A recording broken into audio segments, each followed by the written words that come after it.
I'd like to call the Finance, Ways and Means Subcommittee to order for February 18, 2026, the greatest day ever because my mother was born 71 years ago today. So happy birthday to my mom. I know she's watching because she's the only person in Knox County that watches this committee. Madam Clerk, if you don't mind, will you please open the board for a roll call vote? Has everybody voted? May want to change their presence. Madam Clerk, will you please take the roll? Mr. Chairman, you have 10 members present. Thank you. Are there any announcements or personal orders from the members? Seeing none, we have 8 bills on the calendar today. And item number 1 on your calendar by House Bill 1108 by Leader Camper. We have a motion and second on the bill. Leader Camper, you are recognized. Thank you, Mr. Chairman. Mr. Chairman, members, this bill 1108 enacts Olamide Ransom Reintegration Act, which would prohibit a fee for business licenses to veterans and U.S. military veterans, guardsmen, and reserve who are honorably discharged from service. Thank you, Leader Camper. Any questions for Leader Camper on the bill? A little bit of fiscal note still. Yes, Representative Parks. Thank you, Mr. Chairman, and thank you, Leader, for bringing this bill. I think this is a good bill. Long overdue. Truly appreciate it. Thank you very much. Appreciate it. Thank you. Unfortunately, seeing no other, Representative Reeves, you're recognized. Leader, can you tell us who Olamide Ransom was? I cannot tell you who she was. Oh, Hold on. If the bill does come out from behind the budget, you'll get to tell us exactly who she is. I'll get to tell you exactly. I will who waive she my is. question. Thank you. I'll Thank- have that for you. Thank you, Representative Reeves. I do have Any further questions for Leader Camper? As you know, this does have fiscal the dreaded notes. 3 words. Say again? The dreaded Yeah, 3 words. yeah, but you get to be the first to hear them Well, today. there you have it. Yeah, so without objection, House Bill 1108 goes behind the budget. Thank you, Mr. Chairman. Item Committee. number I'll get that for you, Mr. Chair. Thank you, Leader Camper. Yeah, yeah. Item number 2 on our calendar, House Bill 1676 by Chairman Eldridge. Chairman Eldridge has requested this bill to be rolled. So without objection, House Bill 1676 is rolled to the next available calendar, which will be March 4th, 2026, and will be considered that next week. So without objection, House Bill 1676 rolled 1 week. 2 weeks, I apologize, rolled 2 weeks. Item number 3 on the calendar, House Bill 1516 by Chairman Moon. We have a motion and second on the bill. Chairman Moon, you are recognized on House Bill 1516. Thank you, Mr. Chairman and members. What this bill does simply is bring county budgeting, which is already in place, to the municipalities. The problem we're solving with this bill is there's 12 cities currently that are operating without an annual budget. This bill would require a budget be in place by the 30th of August. There's 1 month extension provided for the comptroller. You would operate on the previous year's budget. If there's an LEA, and that's why I'm before you, if there's an LEA in that county or that municipality, then you could go 3 consecutive years.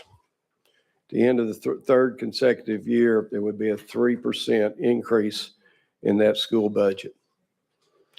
That has not happened in a county. This has been in place for 10 years in the counties, and that has never happened. They haven't gotten to the 3rd year. So that's why I'm before you. The fiscal impact, local impact is not, can't be determined. Thank you for that description. Any questions for Chairman Moon? I do have a question. If one of these school systems that you discussed, if for instance, if the state provides for raises for those teachers, how do they give raises to teachers without a budget? The only exceptions are maintenance of effort and TISA. Those the increases would be required. Okay. Thank you, Chairman Moon. Any further questions? Yes, Chairman Hicks. Thank you, Chairman. And Chairman Moon, thank you for bringing this legislation. So just make sure that I'm clear. So you said there were 12 cities that actually operate without a budget. How do they get around that? Because state law requires each municipality, county to pass a balanced budget. each year. So I can give you the names of the 12. They operate month to month, similar to a continuing resolution, which this, by passing this piece of legislation, would require them then to operate on the previous year's budget for the entire year. That means salaries are locked, a number of things are locked. It's enough leverage for these councils or commissions to do what they need to do, pass a budget. okay, no, thank you, Chairman. Thank you, Chairman. Chairman Moon, if you don't mind, if you'd share with Chairman Hicks's office the names of those 12 LEAs, I would be- Excuse me, Mr. Chairman. There are 12 municipalities operating without an annual budget. I believe only 2 of those have LEAs, and they're very small cities. Okay. All right. Thank you. Representative Parkinson, you had a question? Yes, sir. Thank you, Mr. Chair. And I too, like the chairman, I thought that every city had to have a budget and provide it to in front of the comptroller, well, before the comptroller statewide. But so if you lock the salaries in for these small municipalities and so I just want to make sure I'm clear and understand it would be locked in for 3 years. Is that under? Okay, I'm sorry. Maybe I misunderstand. Chairman. Thank you, Mr. Chairman. No, they would operate on the previous year's budget month to month. Now, if there was an LEA involved, then, and they couldn't agree on the school budget as part of the municipal budget, then it would go year to year. But they must maintain maintenance of effort in TISA or any other court-ordered payments. Or if you did a bond issue during that time, you would have to provide for the debt service. But I'm getting into the weeds of the, and I'm glad to do that of the bill. But remember, it's been 10 years in the county, and they've never gotten to that third year where it triggers the increase of 3%. I believe that's why I'm before this subcommittee. Representative Parkinson. Thank you, Mr. Chair. At least you didn't say Hardaway. You did say. I appreciate that. He's also handsome. Carol. Yes, sir. Thank you. And I don't have an issue with the bill because I don't know enough about, but can you tell us, what's the impetus? Why what made you bring it? Chairman Moon. Thank you, Mr. Chairman, and thank you, Member Parkinson. It was brought to me by the comptroller's office. Okay. And it really to make sure that a municipality adopts an annual budget Gotcha. and doesn't use the default budget from the previous year. Check. Okay. Thank you, sir. Appreciate it. Representative Shaw. Thank you, Mr. Chairman. I think you just answered my question. So if this legislation passed, then those 2 municipalities would have to adopt a budget. Am I correct? All 12 would have to adopt a budget. All 12. The Okay. 2 that have an LEA would have to agree to the school budget within 3 years, or an automatic increase of 3% would come in. Okay. Thank you, Chairman Moon.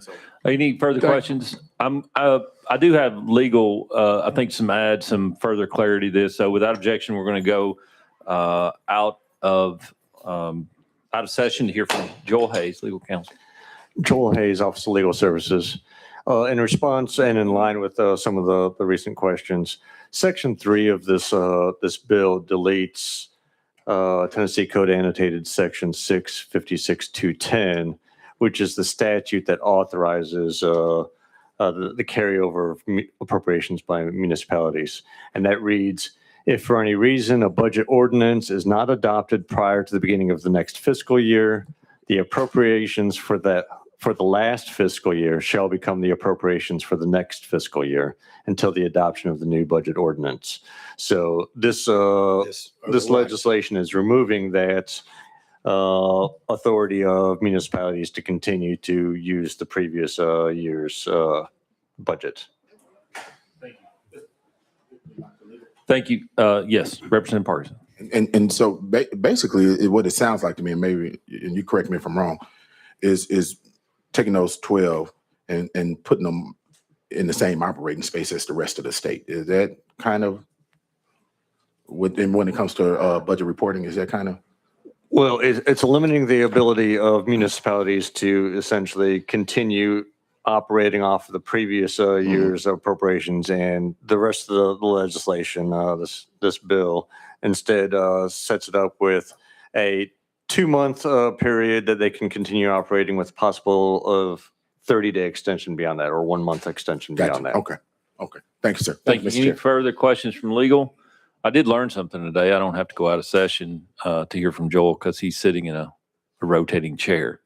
So thank you. We're going to go back in session. Any further questions for Jerome Moon and the sponsor? Seeing none, this bill does have another fiscal impact. Obviously, it's something that we think is necessary that we'll consider at a later date. So without objection, House Bill 1516 will go behind the budget. Thank you, Thank you, Chairman members. Moon.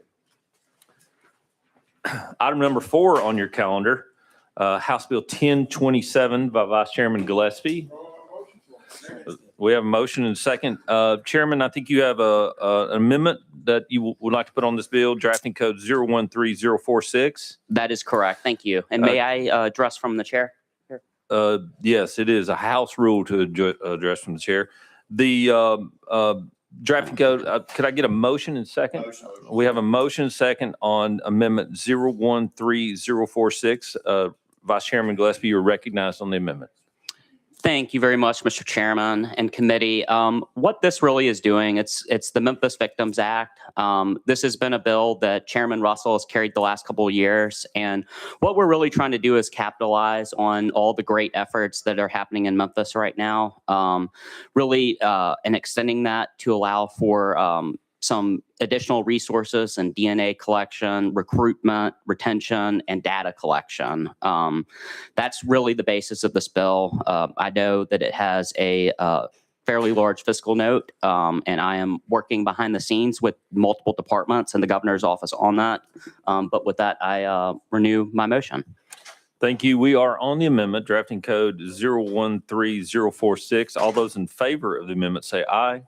All those opposed say no. The amendment drafting code 013046 to House Bill 1027 is on the bill. Is there any discussion on the bill? We do have a guest here to speak. Seeing Representative Parkins, you're recognized. And thank you, Mr. Chair. And this I don't know if this is it might be for legal. But I'm looking at the whereas clause on the front end of this legislation. I guess it's preamble, and where it says the city of Memphis has had the highest violent crime. Does all of that information go into the code when it doesn't? Okay, that's okay. Thank you for that. I didn't want us to be branded inside the code with this preamble in it. Thank you, Mr. Chair. Thank you, Representative. We know how sensitive that subject is. Thank you. Without objection, we are going to go out of session here from outside testimony. You're more than welcome to come up and sit at the desk here or stand at the well if you wish.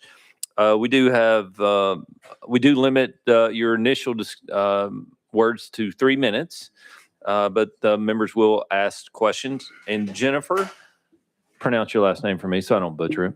Doliak.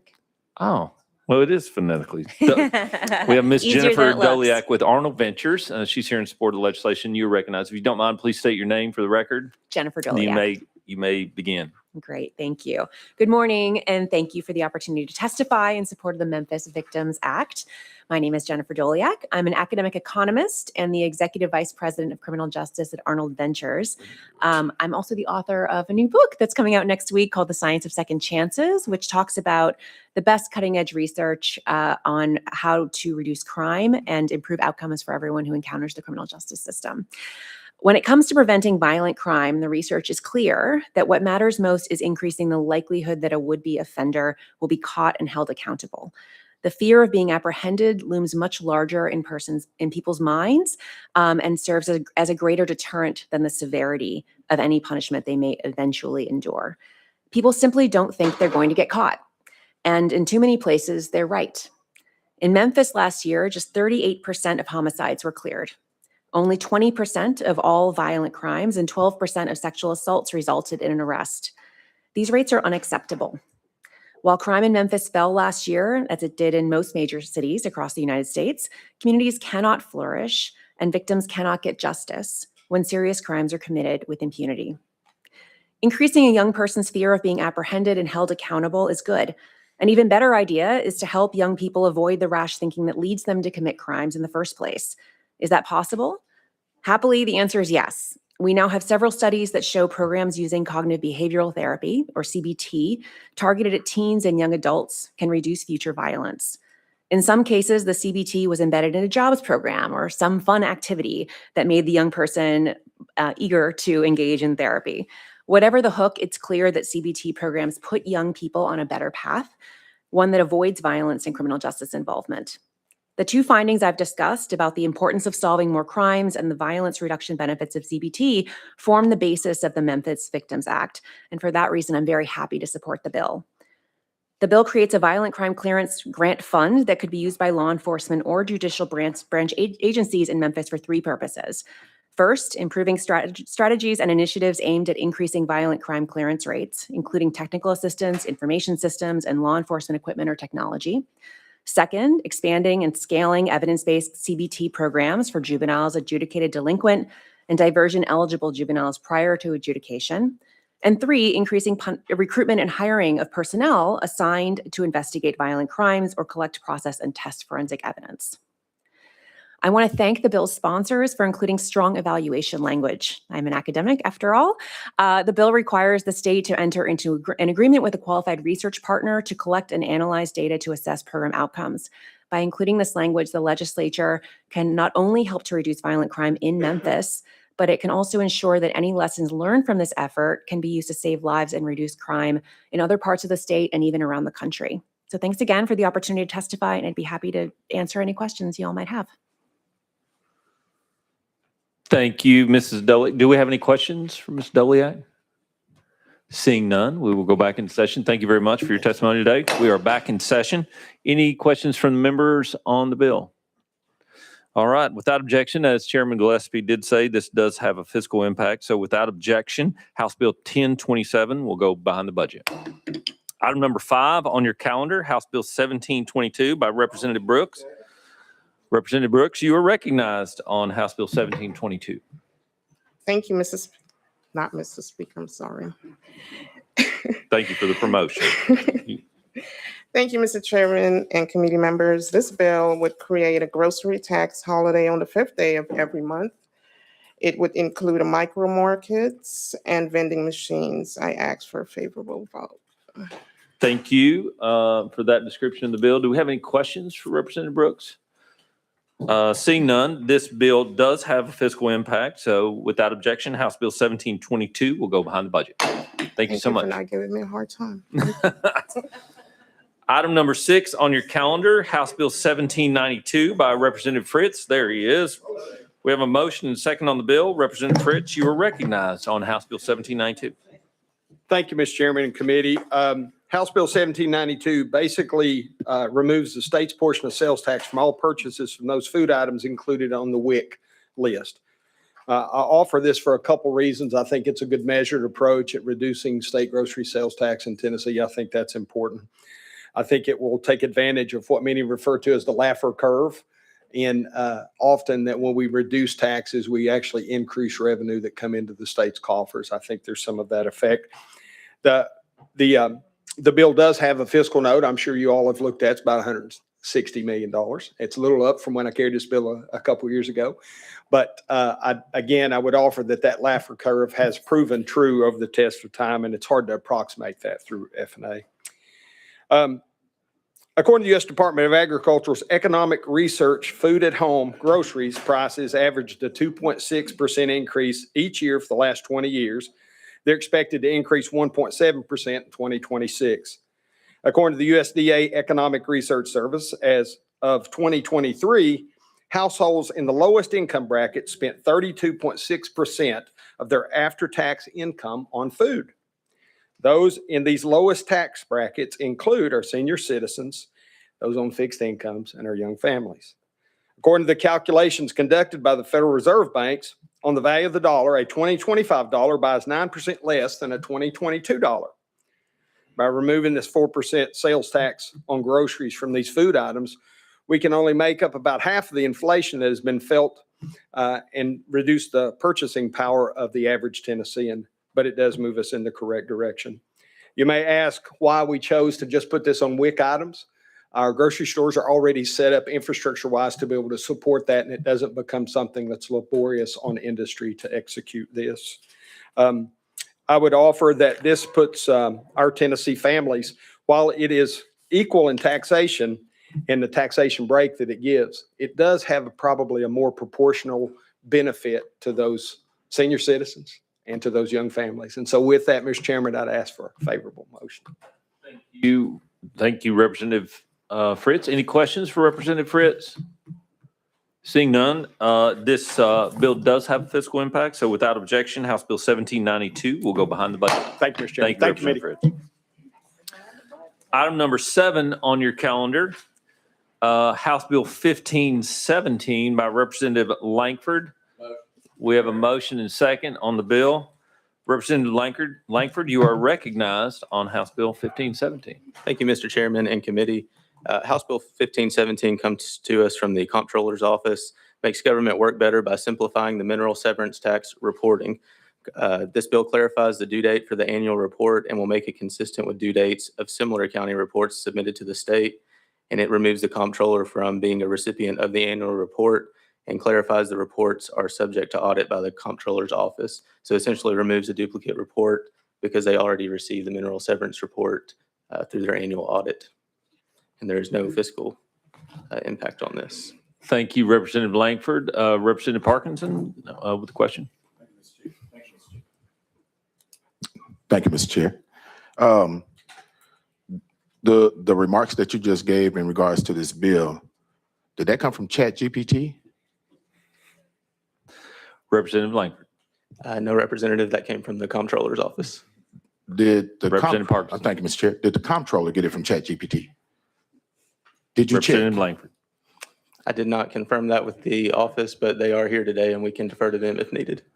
Okay, well, it looks like they chose you as their representative today, so we're going to stay with you. But, Mr. Chair, I'll follow back up later on with by this ChatGPT remarks. Thank you, sir. Thank you, Representative Parkinson. Representative Shaw. Mr. Chairman, I just want to say, I think that Representative Langford has proven himself, and I think it's time that we just lay off him because he's proven to be a real starch representative, knowing what he's talking about, knowing how to present this legislation. So I'm going to give him a favorable motion that this just go behind the budget. That is a proper motion. Yeah, I will ignore it though.